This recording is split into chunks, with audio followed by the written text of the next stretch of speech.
membuat kami harus cepat merespon apapun yang disampaikan oleh Bapak Presiden. Program Pasca Sarjana S2 Magister Ilmu Manajemen Universitas Muhammadiyah Jember didirikan sebagai upaya untuk mengantisipasi perkembangan masyarakat yang berada pada proses industrialisasi yang semakin dinamis, terutama dalam rangka mengantisipasi perdagangan bebas dan merespon otonomi daerah yang membutuhkan tenaga-tenaga terdidik dengan orientasi pada keilmuan, berwawasan luas, dan profesional dalam ilmu manajemen. Perkembangan masyarakat yang demikian menuntut pengembangan dan peningkatan peran ilmu dan tenaga di bidang manajemen, baik secara kualitatif maupun kuantitatif.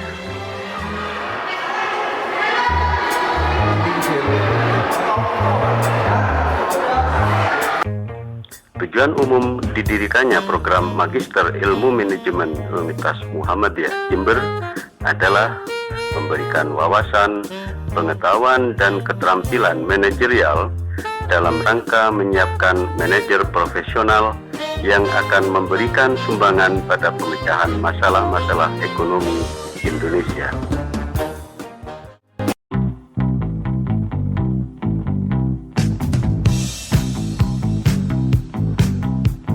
Sedangkan tujuan khusus dari didirikannya program Magister Ilmu Manajemen Universitas Muhammadiyah Jember adalah satu, mampu mengenali, mengamati, melakukan pendekatan dan memecahkan masalah secara ilmiah serta tanggap terhadap perubahan dan kemajuan ilmu ekonomi Indonesia. Yang kedua, mampu mengadakan penelitian dan pengembangan ilmu manajemen. Dan yang ketiga, memiliki ilmu pengetahuan dan kemampuan yang cukup untuk digunakan sebagai bekal pada jenjang pendidikan selanjutnya, yaitu strata 3 atau program doktor.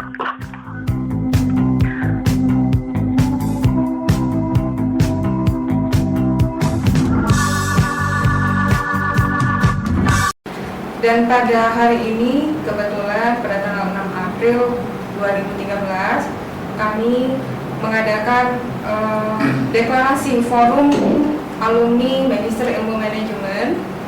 Jadi untuk pertama kalinya kita membentuk forum alumni, sekalian juga acara kuliah umum dengan mendatangkan narasumber manajer APJ distribusi Jember dan Lumajang, Bapak Fauzi Arhusman. Dan kebetulan bersama saya di sini ada para pendiri, jadi ada foundernya, pendiri dari Forum Alumni Magister Ilmu Manajemen Universitas Muhammadiyah Jember, Pak Agus. Selamat siang, Mbak Dira. Sama-sama, selamat siang. Kebetulan di sini kami ingin tahu, Pak, jadi apa sih yang melatar belakangi berdirinya Forum Alumni ini? Yang pertama, kami ingin menghimpun para lulusan alumni pasca sarjana Universitas Muhammadiyah Jember ini supaya silaturahmi itu tetap berjalan walaupun kami sudah tidak kuliah lagi. Mungkin Bapak Sekolah bisa menambahkan? Terima kasih atas kesempatan waktunya. Saya juga sebagai salah satu deklarator FAMI. Awal dan tujuannya adalah untuk memberikan pemberdayaan kepada para alumnus, utamanya alumnus Magister Ilmu Manajemen yang tadi sudah dideklarasikan pada tanggal 6 April 2013. Mudah-mudahan dengan terbentuknya komunikasi forum alumnus ini akan menambah, ya katakanlah, wadah yang sifatnya menyeluruh, artinya bukan hanya di Jember tapi bisa sampai ke seluruh wilayah Indonesia. Kemudian pertanyaan untuk Bapak Ismu, kami ingin tahu, Pak, manfaat apa yang bisa diambil dari forum ini? Tiga, paling tidak alumni yang ada di berbagai daerah bisa menjadi gambaran sebenarnya pasca UNMUK untuk manajemen, ilmu manajemen ini seperti apa, serta menjadi penyambung lidah dari pasca sendiri. Saya kira itu mungkin tujuan yang mendasar dari kami. Demikian bincang-bincang kami dengan founder sekaligus pendiri dari Forum Alumni Magister Ilmu Manajemen Universitas Muhammadiyah Jember. Kenapa PLN menjadi perusahaan terbesar untuk masalah listrik? Mungkin tadi Bapak Rektor Pembantu Rektor 3 mengatakan di Perancis. Di Perancis itu yang mengelola pembangkit itu sendiri. Kemudian yang mengelola transmisi sendiri, satu perusahaan sendiri. Dan kemudian yang mengelola distribusi sendiri. Di PLN dari pembangkitan, transmisi, distribusi dikelola oleh PLN. Sehingga kami menjadi perusahaan yang sangat besar. Pegawai kami seluruh Indonesia ada 47.615 perusahaan. Dan kami mempekerjakan outsourcing kurang lebih 72.000 orang tenaga outsourcing di seluruh Indonesia. Jadi perusahaan yang luar biasa besar. Kemudian dari segi aset kami itu kedua setelah negara. Jadi negara Indonesia keduanya itu baru PLN. Pertamina di bawah kami. Pertamina ada kurang lebih 200 triliun. Kami punya aset 544 triliun. Dan setiap tahun ya, kami itu mendapat pendapatan kami kurang lebih setiap tahun 235 triliun. Dengan Pertamina kami jauh lebih besar, lebih besar dari Pertamina. Dan dari itu subsidinya kurang lebih 101 triliun. Sekarang pemerintah sudah mulai pusing. Gimana ini caranya supaya PLN tidak dikasih subsidi? Kalau PLN tidak dikasih subsidi, yang kebijakan cuma satu, menyesuaikan tarif. Karena memang harga sudah jelas. Harga pokok produksi PLN sudah jelas. Berapa harga pokok produksinya? Ya kalau memang tidak ditutupi, jelas kami besok sudah almarhum.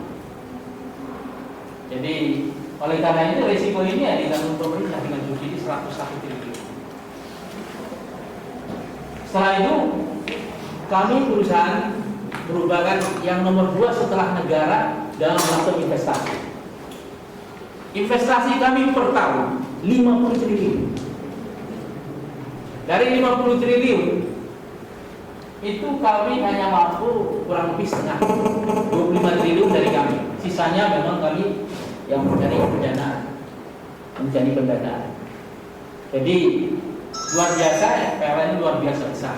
Seperti kami sampaikan tadi bahwa kami mengelola dari sisi hulu sampai ke hilir. Dan itu satu-satunya di dunia. Kemarin pemerintah coba merubah kebijakan dengan Undang-Undang Nomor 20 ya, tapi banyak pihak yang tidak mau. Karena dengan Undang-Undang Nomor 20 ditakutkan tarifnya nanti jadi tidak mikir rakyat. Oleh karena Undang-Undang Nomor 20 diamandemen oleh Mahkamah Konstitusi, sekarang namanya Undang-Undang Nomor 30. Dan ini yang memang seperti itulah ya. Listrik dianggap sebagai komoditas ya, sesuai dengan pasal 33 menguasai hati orang banyak, dan itu ya tidak boleh dibuat menjadi apa? Menjadi umum pasar. Kalau Undang-Undang Nomor 20 kemarin pemerintah coba mendorong itu sehingga beban pemerintah itu bisa lebih kurang. Tapi itu kayaknya ya sudah dipatahkan di Mahkamah Konstitusi.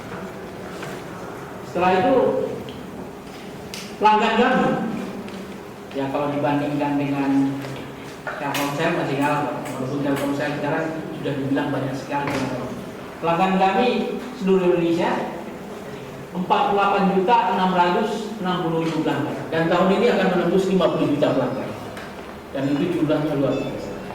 Kalau Bapak pikirkan 50.000 pelanggan, itu kalau bayar satu pelanggan 2 kali transaksi dalam sebulan, itu jumlah transaksi yang luar biasa banyak. Ya kurang lebih 100 juta transaksi. Oleh karena itu kami dari sisi pelayanan, kami sudah melakukan payment point online, dan ini tahun ini sudah kelar semua dari Sabang sampai Merauke. di mana pelanggan sudah bisa membayar dimanapun.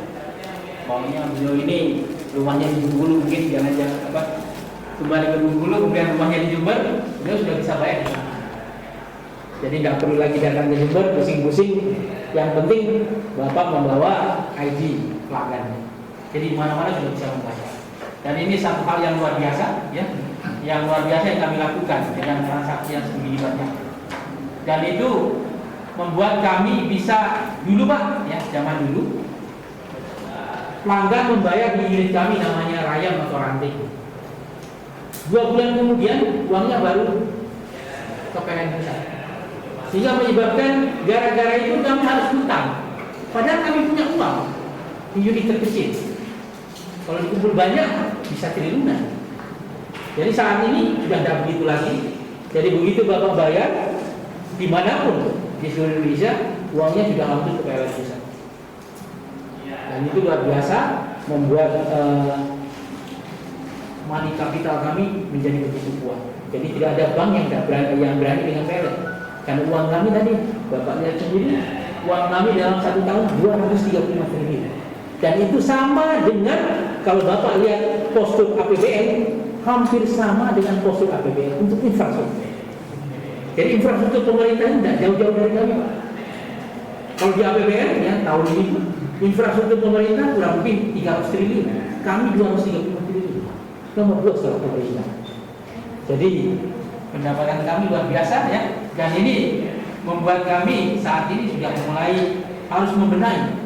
Karena kalau di tahun 2025 menurut estimasi kami, pendapatan kami sudah menembus 1.000 triliun, kalau masih seperti itu. Dan 1.000 triliun sudah sama dengan APBN sekarang. Jadi PLN luar biasa, big company, dan itu sudah diakui oleh Bank Indonesia. Dan kami harapkan siapa tahu ada alumni dari Pak Mim ini bisa bekerja sama dengan kami ya, karena memang jarang-jarang orang Jember masuk PLN. Staf saya yang orang Jember asli dan lebih dari 10. Dan ini siapa tahu dari Universitas Muhammadiyah, apakah dari S0-nya, apakah dari S1-nya, atau S2 atau S3-nya bisa bekerjasama dengan kami untuk membangun PLN khususnya.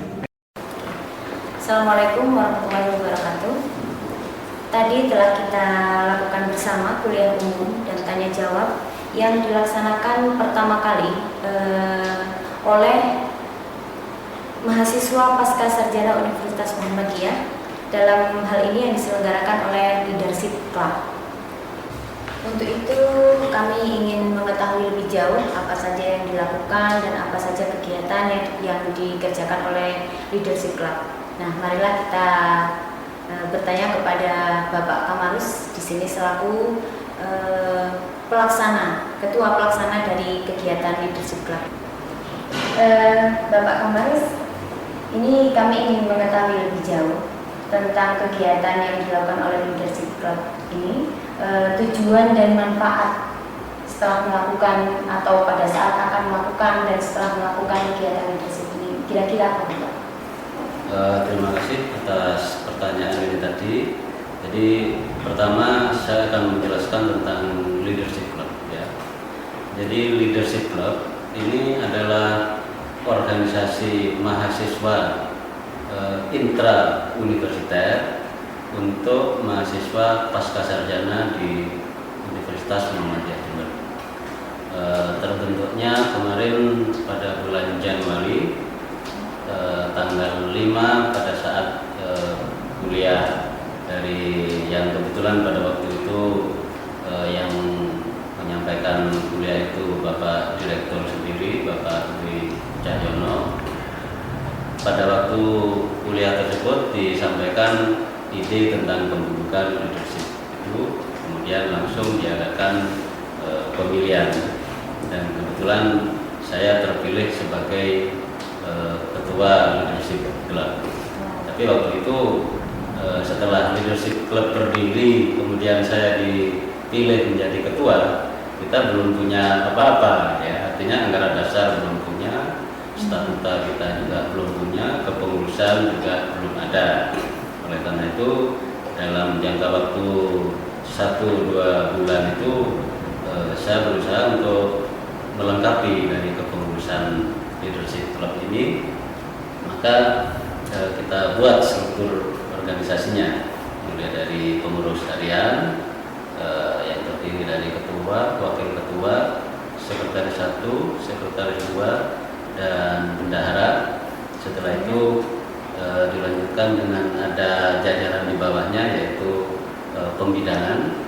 Ada bidang yang pertama adalah bidang yang terkait dengan penalaran atau student rationing, yang kaitannya dengan program yang sudah kita ikuti tadi, yaitu kuliah umum. Kemudian pembidangan yang kedua itu bidang kesejahteraan atau student welfare. Tadi Bapak Bapak sebutkan bahwa ini dibentuk Januari, jadi masih terbilang prematur ya Pak ya? Masih baru. Tetapi sudah bisa membuat kegiatan yang sudah menurut saya luar biasa. Dari pembentukan dari bulan Januari itu bagaimana sebenarnya struktur organisasi dari klub yang dibentuk ini? Apakah melibatkan semua mahasiswa dengan semua angkatan, dan kemudian apa saja program yang akan dicanangkan dalam atau dilakukan dalam leadership club ini? Jadi keanggotaan leadership club itu adalah istilahnya keanggotaan pasif. Artinya semua mahasiswa yang masuk, yang terdaftar sebagai mahasiswa pasca sarjana di Universitas Muhammadiyah Jember ini secara langsung menjadi anggota.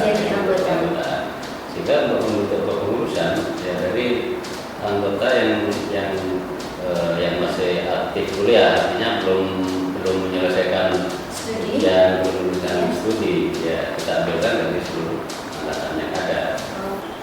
Kalau boleh tahu Pak, sedikit bocoran mungkin dari Bapak Ketua Pelaksana ini, kegiatan selanjutnya kira-kira apa Pak dalam waktu dekat? Kapan dilakukan dan kegiatannya apa? Dalam waktu dekat ini, karena terkait dengan pembentukan forum alumni, mungkin kita akan bersama dengan forum alumni yang sudah kita bentuk untuk ya mengadakan rapat kerja, gitu ya, raker. Selain ikut bantu penyusunan kepengurusan yang ada di forum alumni, kita sendiri juga bisa melaksanakan persiapan untuk program-program selanjutnya. Paling tidak selain program yang kita lakukan di dalam intern kampus ini, kita juga akan melakukan kegiatan luar, gitu ya, entah namanya studi ekskursi atau studi banding. Nah, jadi kita nanti akan mendatangi misalnya perguruan tinggi di tempat lain, sekalian kita bisa rekreasi, kita juga bisa ke perusahaan-perusahaan besar yang kita langsung melihat di lapangan, gitu. Jadi tidak hanya studi lapangan. Ya, jadi tidak hanya kita mendengar paparan seperti tadi, tapi kita bisa melihat langsung di lapangan pelaksanaan manajemen yang sudah dilakukan seperti ini. Ya, antara lain itu yang insya Allah nanti bisa kita kembangkan di lapangan.